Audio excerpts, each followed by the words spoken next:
And here I am, my little babies. I have made it to the beach. It's a little cloudy today for the first day of summer solstice, but this is to be expected. And there you're looking at my logical mind in meditation. As you can see, that it's cloudy all day. So what that means, it's a mixture of both black and white coming together to show what we call a peaceful situation. Now there are two moods or two modes that most people follow under, and that is either extreme joy or extreme displeasure. Both of those are night and day. When you do find a middle ground, such as the graying of the sky that we do have here today, then you have what we call as a balance. And that balance is so peaceful this morning, it is almost ridiculous. That's why I love LA in the gray.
Okay, just to give you guys a pre-practice on what to do when you get to the beach, take out a sheet of paper and write 3 of the most disgusting and horrible things you want to get rid of in your life on the summer solstice for the rest of the year. So I'm gonna put like 3 things on here that are going to be gone from my life forever. I will throw them into the sea, and that'll be the end of it. Be back with you in a minute. Okay, it's me again. All right, once you have like your thing and notes and so forth of all the bad shit that you want out of your life and whatnot, you simply take and you ball that up and you burn it in a little pit that you make here and so forth on the beach. Don't let the lifeguard see you, or you will definitely be in trouble. Then you pack it up into a little round ball, and you run off to the sea with your shoes off, and you throw it in the sea, so that way it's gone forever. All right? So let me do this real quick. It takes two hands because I gotta block the wind. Okay, so now let's make our little ball.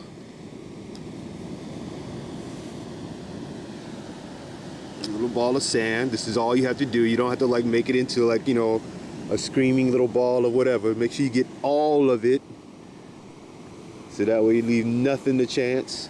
So you get all of it.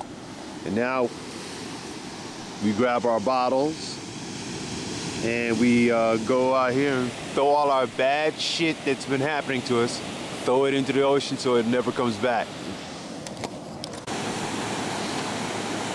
All my burdens, all my pains, all my sorrows caused by my own self and outside forces, I release you back into the water from which you came. Take this trouble, O ocean of mine, and take this trouble away from me for the rest of my time. Raja Rastafari. And now to collect water. Okay, I got my 3 bottles of water. As you can see, this will last me for all the way up until next summer solstice. So my house will be blessed. My house will be blessed because I have the first waters of the day in my house. Which means one thing: if I have the first waters of the day and the fire at night, everything else is steam in between, baby, baby, baby. And now I shall meditate, and then thus I shall read from the book of Bob. Something y'all gotta hear. Okay, all you Bible thumpers, you better check whatever history lessons they be teaching y'all, but I'm gonna read this real quick for you, and I'm gonna explain to you all right, who and why we keep saying Jah Rastafari, all right? Prince Tafari.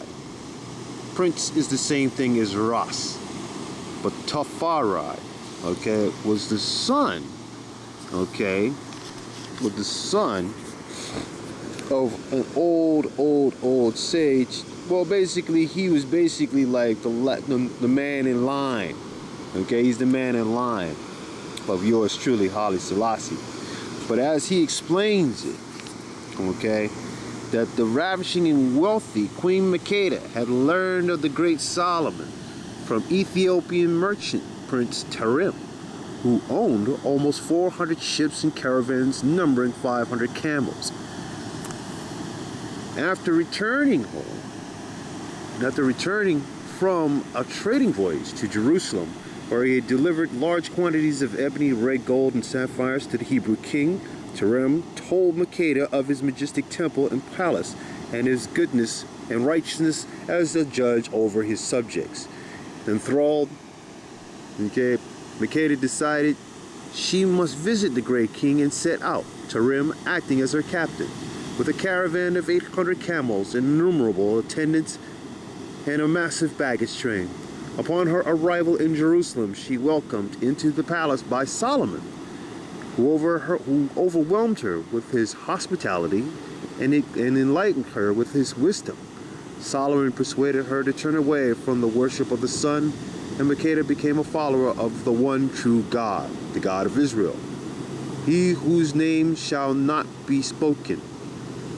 At length, the Virgin Queen announced her desire to take all that she had learned back to her own people, but Solomon, feeling amorous toward Makeda, persuaded her to linger another season to complete her instruction in wisdom. On her last night in the palace, there was a farewell banquet of unprecedented splendor. after which Solomon requested to lie with her. She declined, entreating that he swear not to take her by force. He complied on the stipulation that she not take anything more from him that night. She agreed, and so Solomon satisfied himself with her slave. But during the night, she arose to get a drink of water from the cistern of the sleeping chamber, and Solomon, who had been feigning sleep in order to observe her, insisted she had broken her oath by taking such a precious substance in so dry a land. Thus she had no choice but to submit to his lust. The following morning, Solomon gave her a ring upon which was engraved the seal of the Lion of Judah, instructing her to give it to her firstborn male child, and then send the boy to him for his education when he became of age. During the long journey back to Ethiopia, Makeda gave birth to a boy she named Ebna Hakim, meaning son of the wise men.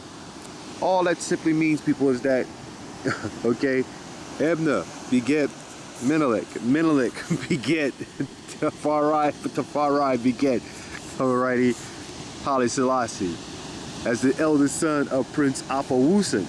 Okay, so anyway, Haile Selassie, much to the Garveyites' speculation and prediction, became the one true king of Ethiopia. Okay, because when you look at it in the Bible and so forth, it does not mention of Haile Selassie. But he was a hero born without peer. And to Rastafarians, he was the living God of Abraham and Isaac, he whose name should not be spoken. So when we say Jah Rastafari, let it be known, people, that we were long in the book before anybody else. As a Falasha, I should know. As a Gulan, I should know.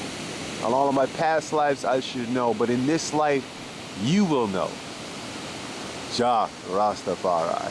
Oh, and if you're all looking for the ring of Judah, the intrepid ring where every theological scientist and backwater religious motherfucker out there that's like ripping you off for fucking pennies, trust me, all you got to do is ask Rita Martyr, because Bob was the last one with it, and I guess he gave it to her.